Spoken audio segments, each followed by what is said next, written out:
ഈശ്വര, നട്ടുവെച്ച ചെടിയിൽ ഇത്തിരി വെള്ളം ഒഴിക്കാൻ പോലും ഇവിടെയുള്ള ഒരു മനുഷ്യൻ സഹായിക്കില്ലോ. ആ മുകള് വന്നുകൊണ്ടിരുന്നപ്പോ ഇവിടുത്തെ പണിയെങ്കിലും നടക്കുമായിരുന്നു, ഗാർഡനെങ്കിലും അവൻ നോക്കുമായിരുന്നു. ഇപ്പൊ അവനും വരാറില്ല. എല്ലാം നമ്മൾ തന്നെ, അടുക്കളയിലാണെങ്കിലും മുറ്റടിക്കാനാണെങ്കിലും വെള്ളം ഒഴിക്കാനാണെങ്കിലും ഭക്ഷണം കൊടുക്കാനാണെങ്കിലും എന്തൊരു കഷ്ടം. അതെ, ഞാൻ പറഞ്ഞില്ലേ ഞാൻ രാംകുമാർ സാറും കൂടെ പുറത്തു പോയെന്ന്. അങ്ങനെ പറഞ്ഞോ? എപ്പോ? എനിക്ക് ഓർമ്മയില്ലല്ലോ. ഞാൻ പറഞ്ഞു മണി, നീ അകത്ത് ചായ എടുത്തോണ്ട് ഞാൻ പറഞ്ഞു ഞാൻ രാംകുമാർ സാറും കൂടെ പുറത്തു പോയെന്ന്. അങ്ങനെ പറഞ്ഞായിരുന്നോ? ചായ എടുത്തത് എനിക്ക് ഓർമ്മയുണ്ട്, പക്ഷെ ഈ കാര്യം പറഞ്ഞത് എനിക്ക് ഓർമ്മയില്ലല്ലോ. മണി കളിയാക്കല്ലേ, സത്യത്തിൽ എനിക്ക് ദേഷ്യം വരുന്നുണ്ട് കേട്ടോ.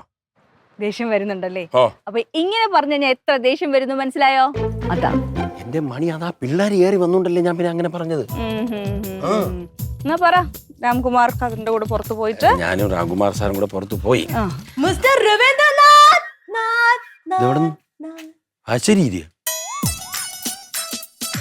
അശരീരിയൊന്നുമല്ല ഞാനാ. എന്താ നീ എന്ത് ഇവിടെ ഇങ്ങനെ? ഇതെന്റെ കൂടെ വിടല്ലേ, എനിക്കെന്താ ഇവിടെ ഒന്നും കൂടി? അതല്ല, നിനക്കിപ്പോ അത് പഠിക്കാനൊന്നുമില്ലേ? എനിക്കൊന്നും പഠിക്കാനൊന്നല്ലേ, എന്ത് പഠിക്കാൻ? നീ എന്താ കളിയാക്കണം? ഇന്നൊന്ന് കൈയൊക്കെ പോക്കി കാണിച്ചു. എന്തിനാ വീട്ടെ വെറുതെ പിള്ളേരെ വഴക്ക് പറയണേ? അവള് സ്നേഹത്തോടെ വന്നല്ലേ?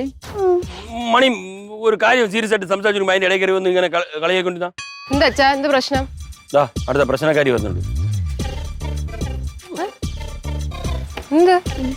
അതെ, നമ്മൾ രാംകുമാർ സാറിന്റെ കാര്യം പറഞ്ഞോണ്ടിരിക്കായിരുന്നില്ലേ? രാംകുമാർ സാറിന്റെ കൂടെ പുറത്തു പോയിട്ട് ബാക്കി പറ. രാംകുമാർ സാറിന്റെ കൂടെ പുറത്തു പോയി തിരിച്ച് ബാങ്കിൽ വന്നു, ഉടനെ തന്നെ ഞാൻ ഇങ്ങനെ വന്നു, അത്രേ ഉള്ളൂ. മണി, അല്ല വേണ്ട, ഞാൻ വെച്ചോളാം. പിന്നെ ഞാൻ പോണു മണി. അല്ല, അച്ഛൻ എന്തിനാ എപ്പോഴും ഈ ഫയലും കൊണ്ട് നടക്കണേ? അത് മറന്നു പോകാതിരിക്കാൻ വേണ്ടിട്ട്. ഇനി എടുക്ക, ഞാൻ സൂക്ഷിച്ചു വയ്ക്കാം. വേണ്ട, എന്റെ ഫയൽ സൂക്ഷിക്കാൻ എനിക്കറിയാം. ഞാൻ പോണു.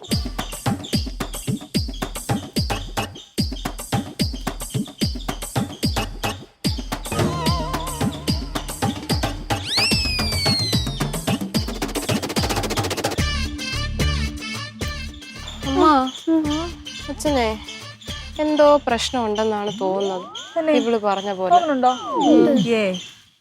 ഞാൻ പറഞ്ഞപ്പോ നിങ്ങൾ രണ്ടുപേരും എന്നെ പുച്ഛിച്ചല്ല.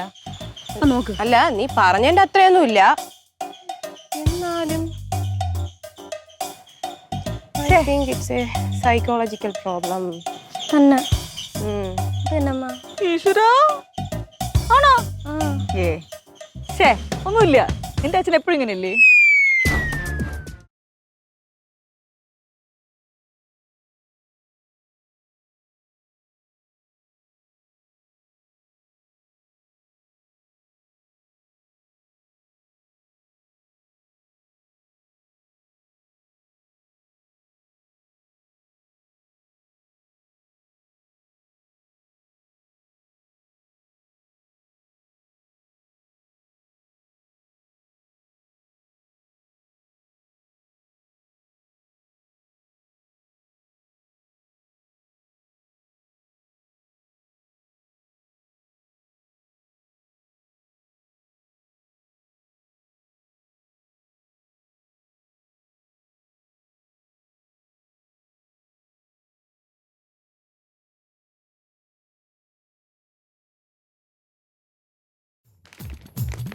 മണിക്ക് ഇത് ഒരു അത്ഭുതമായിരിക്കും.